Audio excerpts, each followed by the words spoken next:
Battalion Wars, a game series with a hidden identity crisis. 10 different games share its development story, yet only 2 share the Battalion Wars name.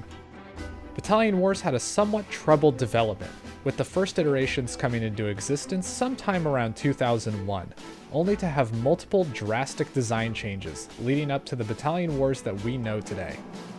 The story of the development of the Battalion Wars series is one of failure, backlash, hope, and an unlikely instance in which history repeats itself. In 2001, at a small British game development studio called Kuju, a team was formed to start development on a game prototype that they called Versus. It was a third-person shooter and a real-time strategy game. The developers, especially the creative director, really loved the Advance Wars series of games and wanted to make a 3D real-time adaptation, and they did just that, though with limited success. And soon enough, there were playable builds. They were simple at first, consisting only of rifle troops, flame units, tanks, and helicopters, but it showed promise. They continued their development further. After some time, they pitched the game to Sony running on their PlayStation 2 console, which was the platform they were developing for at the time. Sony made them an offer, but they wanted more. They wanted to make a big, fully fledged game, and it was more than just a fan project. They were running out of options. They needed to either pitch the game to Nintendo or settle for a lackluster game. They decided to pitch it to Nintendo, who thought it would actually be perfect for their Advance Wars series. They offered the developers double what Sony did to make the game on their new GameCube system. Needless to say, the developers were overjoyed. They got double the capital and the opportunity to make a main series Advance Wars game. It was as if their dreams were finally coming true. With their new abundance of resources, the developers were eager to get to work. They started working on Advance Wars UI concepts and building off of their Versus prototype. The development was going well. It was playable, fun, fleshed out, and the future looked bright. They named their game Advance Wars Under Fire. Nintendo loved it. They loved it. And at E3 that year, when they revealed the game to the masses, everyone would love it. They would be throwing their money at them, and they wouldn't be able to take pre-orders fast enough. Much to their dismay, however, the criticism came fast and harsh.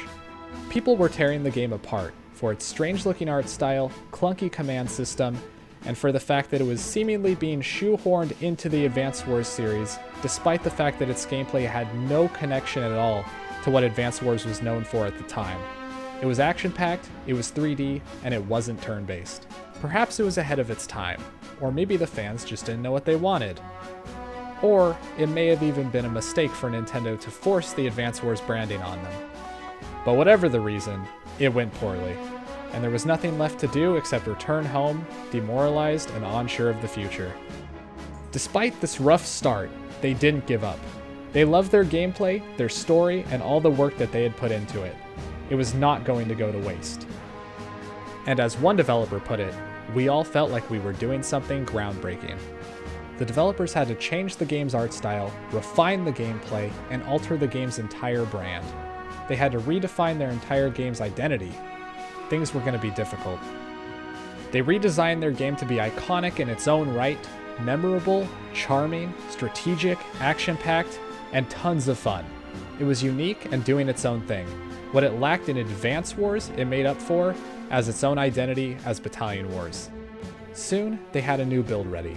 It had smaller, more cartoonish designs, but still maintained the complex strategy and huge amounts of fun. They knew this was the game they had always wanted to make. The game went through many smaller design changes, including cutting a local multiplayer mode before it was released on September 19th of 2005, to critical acclaim. The developers at Kuju loved what they had created. They wanted to make more, and that's what they did. When Nintendo announced their new game system, the Wii, the Battalion Wars team was so excited to get their hands on this hardware, they were overwhelmed with ideas. They knew the new platform was perfect for Battalion Wars. They were going to make a sequel. They got their opportunity to start making it for the Wii, and it was going to be at least a little bit easier, seeing as the Wii had pretty similar architecture to the GameCube. They started by using placeholder assets from the first game that would later go on to be more polished. Development continued smoothly, and at some point during the alpha stages, one of the designers thought, what if a player could wage intense battles with spearmen, knights, and archers against evil forces, defending castles and waging war in medieval times. That designer, along with a few programmers, left the team and formed a spin-off team to work in parallel with some collaboration with the Battalion Wars 2 team to make Castle Wars. Later on in development, the name was changed to Night Wars. One developer had this to say: Night Wars was meant to be a medieval version of Battalion Wars with a more in-depth story. But although Nintendo paid for some development, they hated the writing. The art, however, was brilliant. The first demo was breathtakingly lovely. It was just the models and textures and no lighting. The programmers added lighting and effects, and it looked worse. The first demo was one of the most beautiful games I'd ever seen. Unfortunately, however, because of the lack of sales on Battalion Wars' part, it ended up getting canned. Night Wars played the same as Battalion Wars. A bit better, a bit more refined, but the same. And this is where it starts to get really interesting. One of the developers described it as a forerunner to Aragorn's Quest, meaning, in layman's terms, it got made into Aragorn's Quest. Inside the files for Aragorn's Quest are an abundance of Night Wars files. Videos, code, and sound files, in the proprietary Night Wars audio format. One of the files in the game's videos folder is called Night Wars Intro. It looks like a near-final prologue cutscene. In Night Wars, you fought on behalf of Arkland against the evil armies of the Melbet. Not much else is known about the story of Night Wars, but according to an anonymous source, the story is one of the reasons that Nintendo ended up canning the project. Strange concept art has been uncovered, as well as a file named Night Wars Intro, as mentioned before. Let's have a watch.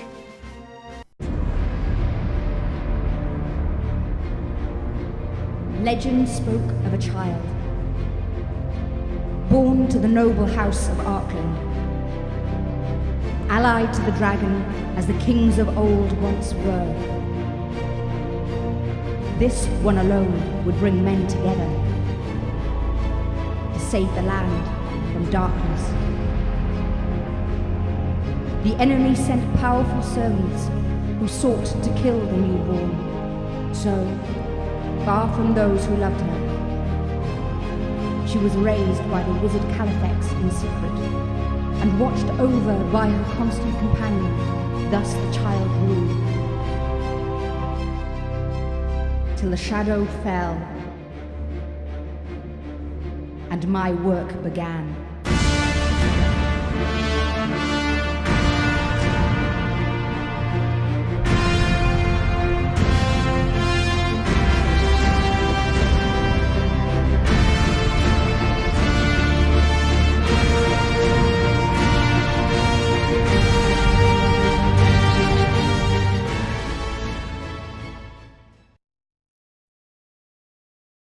There's also a game called Paragon mentioned in the files. In a file simply called Paragon Intro, there's what looks to be an early version of an opening sequence.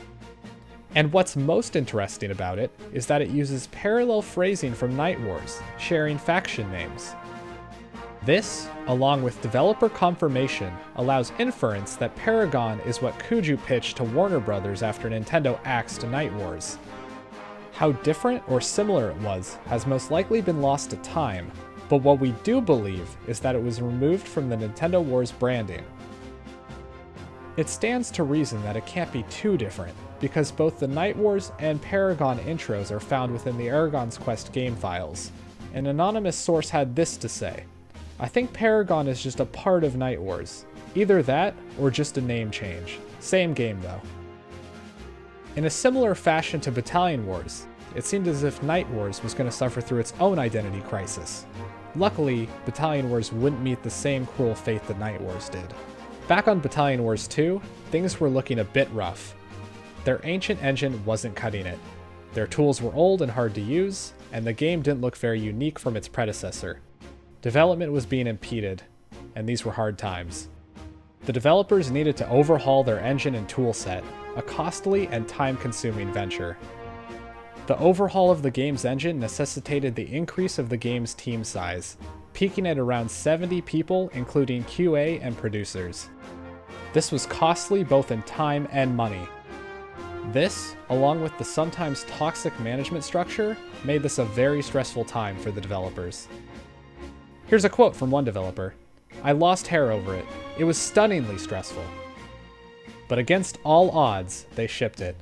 It was clean, vibrant, and beautiful. The design and story made it a worthy sequel to the GameCube original.